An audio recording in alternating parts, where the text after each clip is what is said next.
Hello and welcome to Higher Thinking on Higher Ed. I am Sharlyn Carrington of Content Strong Communications, the fractional communications and marketing leader of choice for universities, colleges, and nonprofits.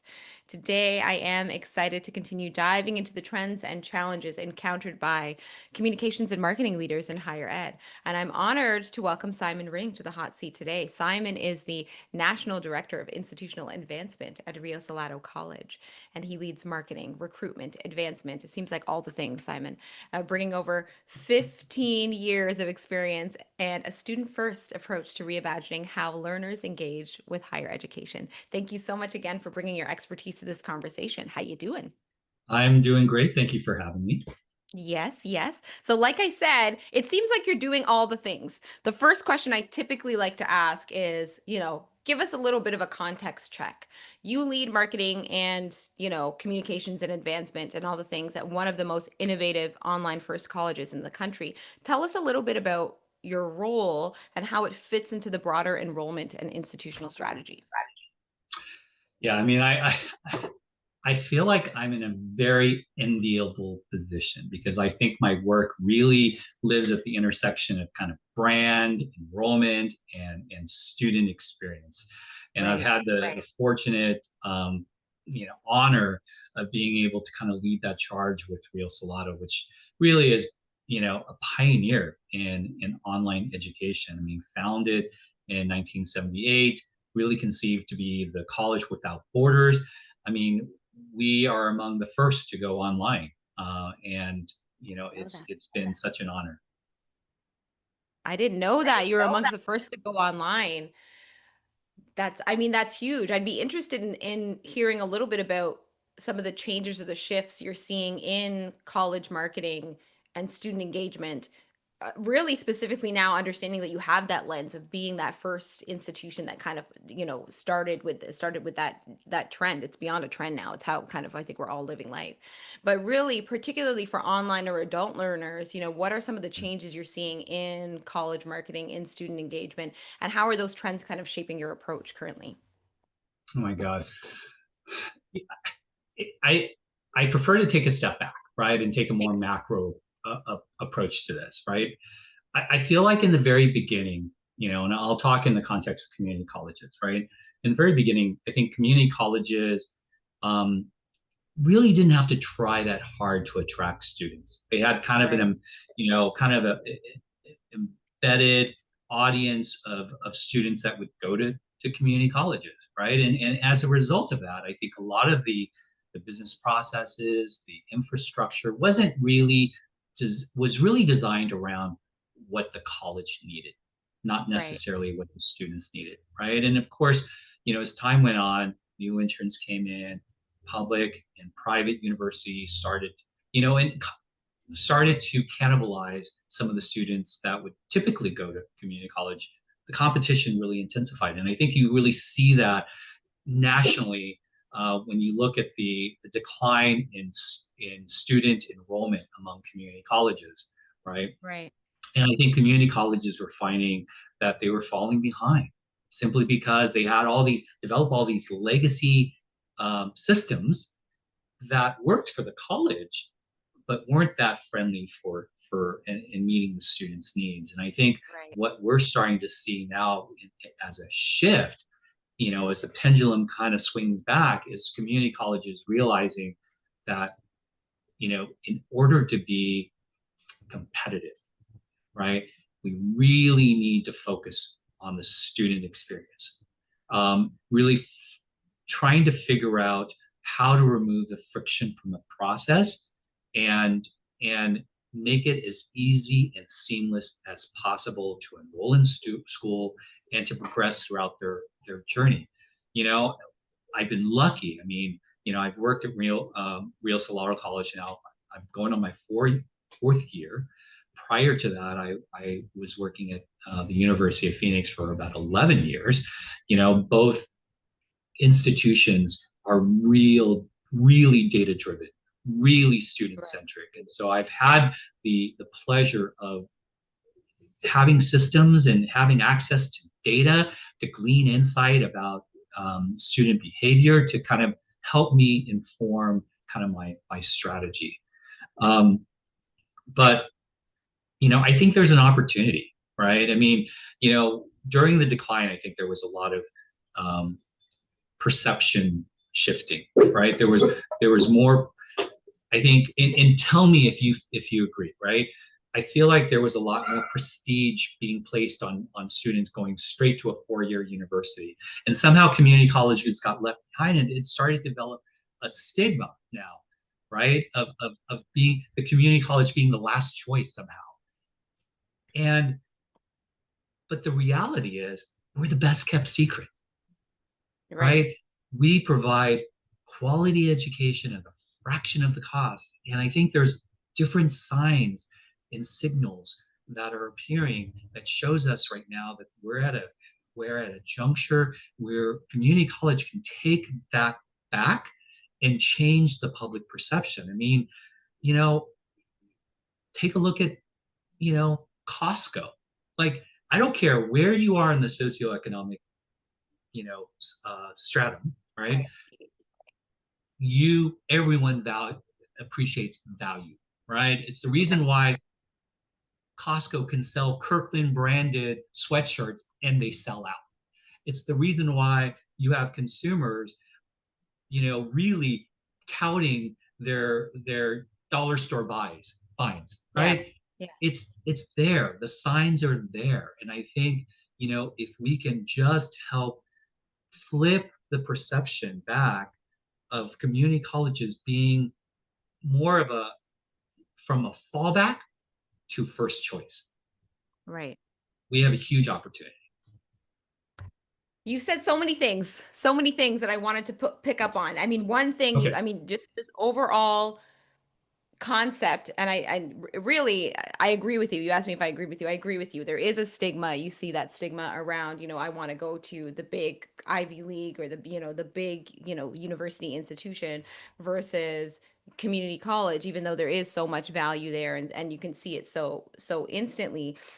Yeah. I wonder two things. I wonder, one, as we're looking at this kind of climate shift in terms of how we're all perceiving higher education as a whole, there's a value question now in terms of, is higher education valuable? And everyone is questioning it, and everybody's asking the same thing, whether or not you're at a community college or you're a bigger institution and you have the money for a bigger institution.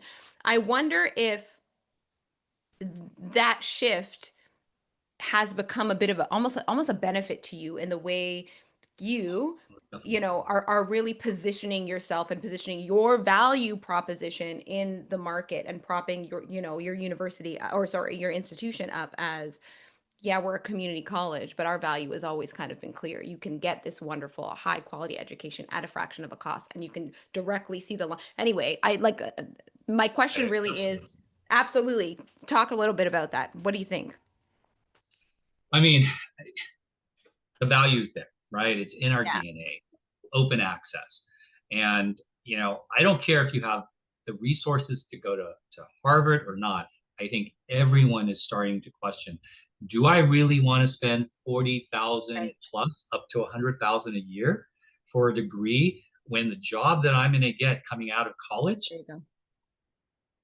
is maybe starting at 80,000 at best, right? I don't even know what the average starting salary is for Right. a college grad. But think about how many years it would take to recoup that investment, whether it was your money, whether it was your parents' money, right? It's hard to justify that Yeah. anymore. Are you So yeah, seeing? No, you go ahead. I didn't mean to cut you. no, no, no, please start. No, I was gonna say, are you seeing that that shift? And I really do think it's a shift across the board in students. Students are coming to that understanding themselves too. Like, do I want to drop this much money? Am I going to be able to recoup that, or am I going to be in debt for the rest of my life? And will I actually be able to get the kind of job that I want from going to this thing versus the kind of job that I want and I need to sustain me if I had just gone to community college? Are you seeing that directly impact the way you're doing things now in terms of your strategy and your day to day and how you kind of position your university or your institution? Right. I mean, I see that in our enrollment numbers when you think about, dual enrollment, early Right. college. Right. that is huge. We probably serve about 10,000 dual enrollment students a year. And these are, these are parents, families that could probably afford four-year college from the start, Yeah. right? Yeah. And yet the parents understand and the students understand the value of getting college credits while they're in high school. Yeah. And, and having been involved in the commencements every year and seeing all these high school graduates graduate with an associate degree, Right. sometimes more than one associate degree, and when you time and time again, when we talk to these students, they talk about, how, how getting that associate degree while they're in high school cuts down on the cost of their college. For them to know that they can, just do 2 more years at their college and get a bachelor's degree and enter right into the workforce, or maybe go straight into a master's degree, it is a Right. huge value to them, and they understand that now, right? They understand that, and I talk to, these are families that are well-to-do, Yeah. right? These are Yeah. families that are well-to-do, but they still understand that the importance of and the value of getting that college education up front. That's really interesting. That's a really interesting perspective I hadn't considered. I love that you shared that. I want to But shift a little bit. Yeah. I will say that with dual enrollment, right? And this is something that I think we need to work harder on. The people that typically take dual enrollment classes are not the people that could benefit most from dual enrollment, right? Interesting. Because and so I think we have some work ahead of us to maybe build greater awareness for that. Maybe start a little earlier, maybe in middle school, and talking to the students who can benefit the most from that. I mean, I could see how that would directly tie into your strategy. And I think that's a really interesting and a really good approach. Um, it makes me think about a little bit about some of what your current wins are, and then once again some of what your current challenges are, because I think you pinpointed a little bit of a challenge there. Where are you kind of seeing real results or momentum in your campaigns or in your work right now? And what's still proving kind of difficult, especially when it comes to meeting those enrollment goals? Wow, that's a loaded question, I know, sorry. right? I mean, I think the biggest challenge coming from a community college is the limited resources, right? Right. You know, I don't have, $100 million to play with, right? Yeah. And so I have to be really smart about how I spend every marketing dollar and making sure that I can yield the greatest ROI from that. Right. When I first came on board, um, my focus was really on the performance marketing side, right? Yeah. Let's generate the leads. Let's make sure that they convert into an enrolled student, and because we have the infrastructure in place to be able to track all of that and measure all of that success, it Right. was kind of like easy to wrap my mind around, right? But I also understand as a marketer that brand plays a huge part in that equation, right? But brand building is not something that can be easily measured, right? Hmm. In the Hmm. same way that lead gen can be measured, right? We have to Right. look at other dimensions of that, whether it's brand awareness, brand consideration, and how or website traffic. Um, Right. so that we can kind of measure organically what is the impact, how are we moving the needle on that.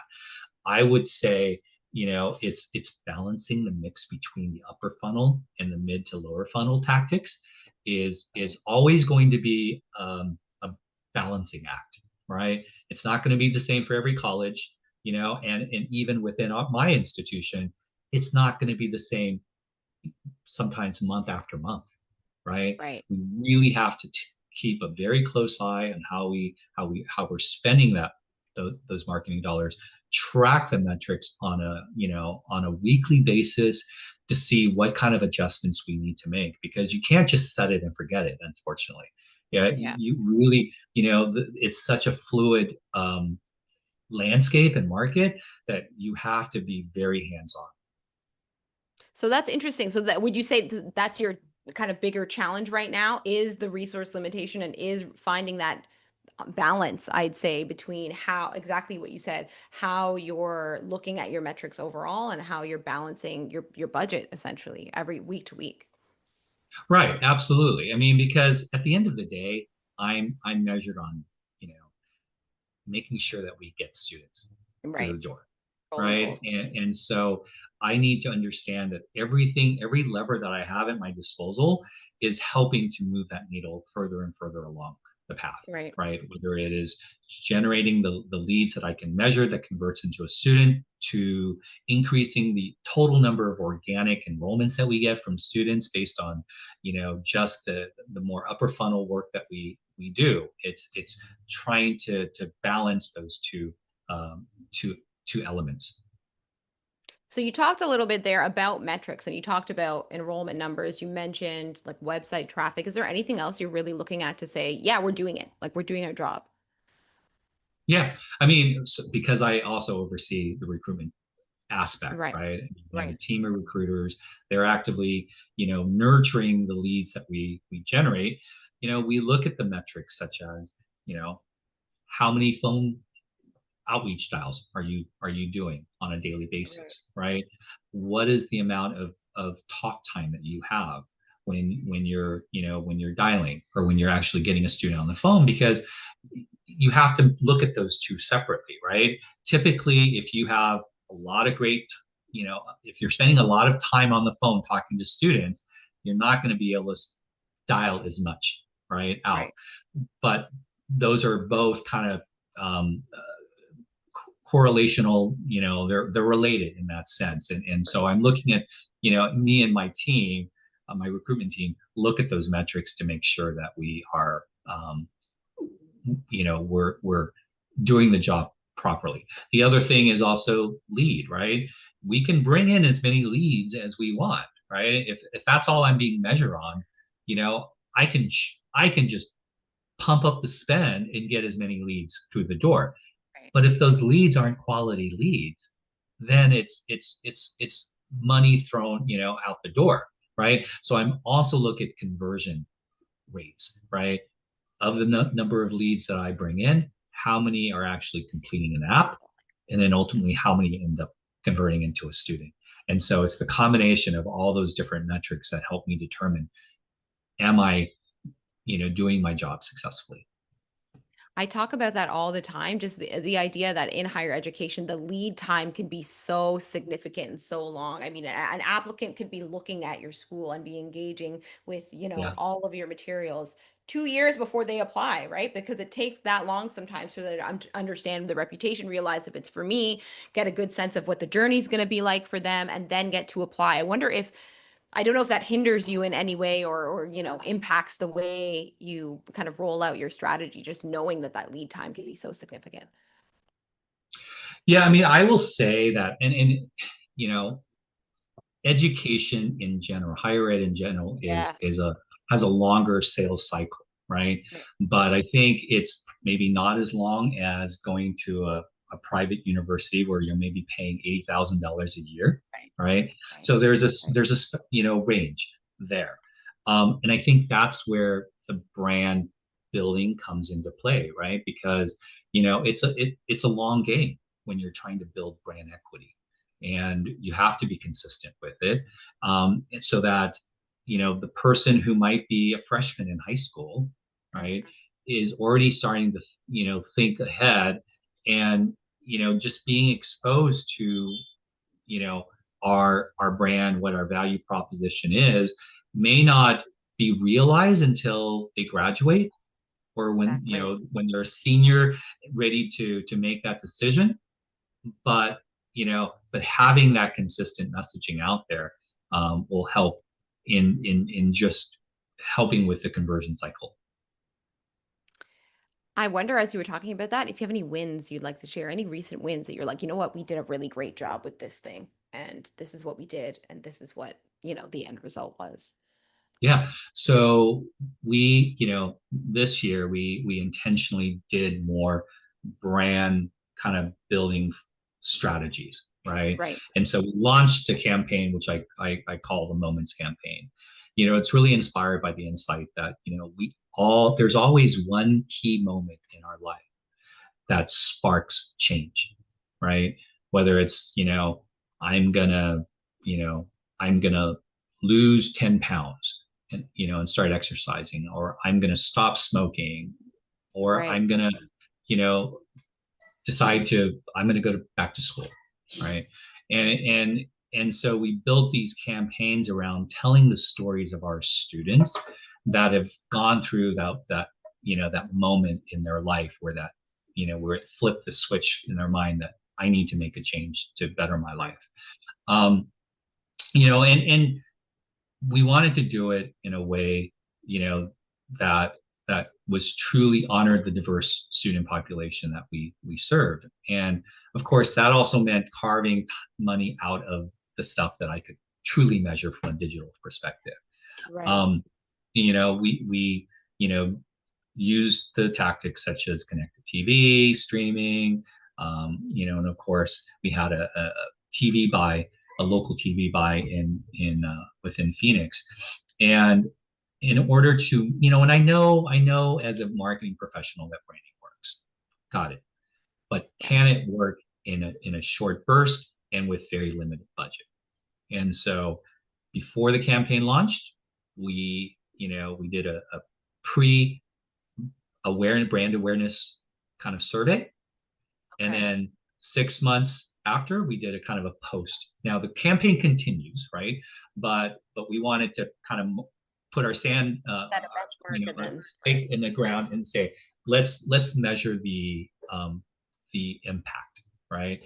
We did the same survey 6 months after, and what we saw was a 21% increase in brand awareness That's and a amazing. 12% increase in brand consideration, which I think is a great win. And I think it validates the fact that despite how much money you might have, even small amounts can make a huge difference. Right. And while we may not be able to measure it in terms of, oh, well, this person saw our ad and ended up being an enrollment, we're seeing that in our overall enrollment numbers, which is Right. great. That's huge. That's a big win. And It I is a love big one. it is a big win because I always say that sometimes it's difficult to tie the numbers to actually be able to demonstrate some of the numbers right off the bat, and you Right. setting that benchmark and then being able to demonstrate, look, it's the same survey. The only thing we've Yeah. changed with this campaign, I think is a big deal. Yeah. Congrats. Thank Um, you. you're welcome. I'm thinking a little bit about the next 6 to 12 months. What does that look like for you? What's one major shift or one major capability or one major goal you're kind of focused on building or achieving, whether it's a tool or a skill or student experience initiative, whatever it is? Uh, and you've probably heard this ad nauseum, right?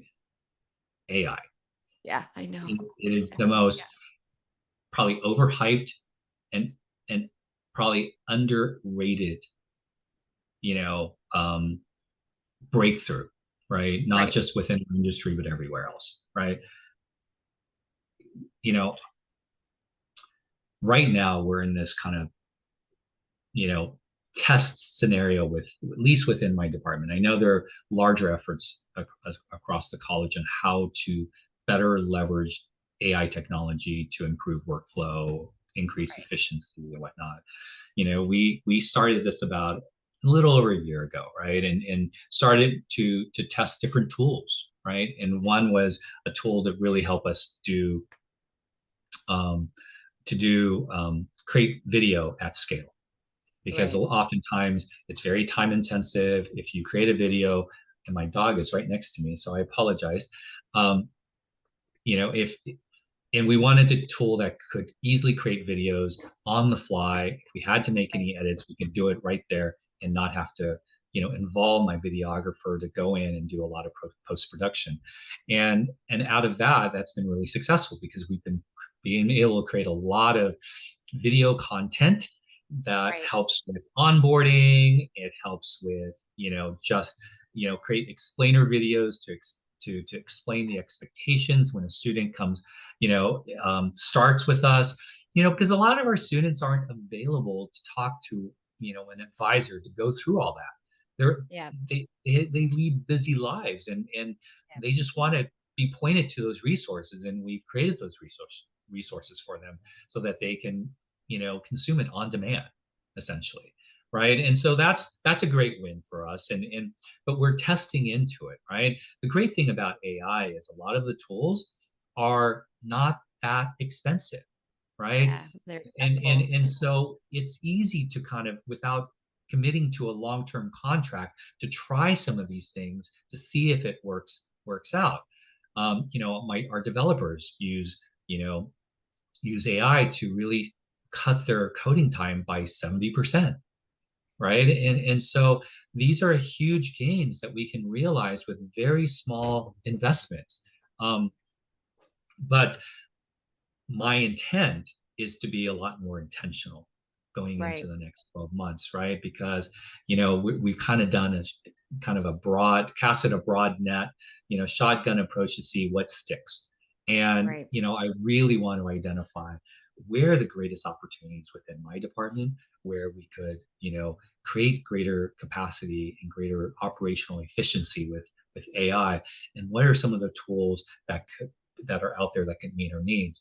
But also, before we even go out to look for new tools, what are some of the existing tools that we're currently using where AI features have been added, so that we're not just going out and spending more money on tools when, we might have tools that actually, have introduced AI features that hasn't really been No. broadly announced. Like, go look at what we're using right now, see what's available, and let's see how we can extract value out of that. Yeah, I mean, I think a lot of institutions, ideally, if they're not, they should be doing that kind of strategic auditing almost to say how could we be using this better? What could we be doing to help us Yep. propel our goals, but essentially save money in the long run, right?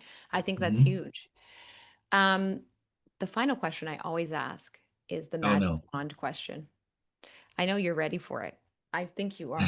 If I handed you a magic wand right now and you could wave it, snap your fingers, instantly remove one persistent challenge in your world right now, what would you fix to accelerate your impact? What would it be?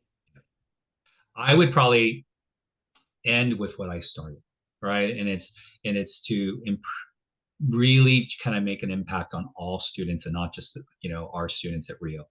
And that is changing the perception Right. of community college, right? Because, I truly believe in the rising tide lifts all boats.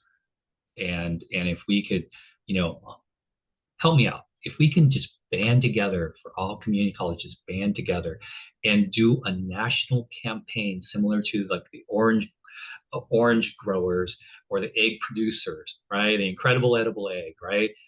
And do a national campaign to really start to shift that perception, it'll make all of our jobs so much easier, right? Because once they realize what community colleges offer, it's an easy sell. It's an easy sell. But we have to get over that stigma right now.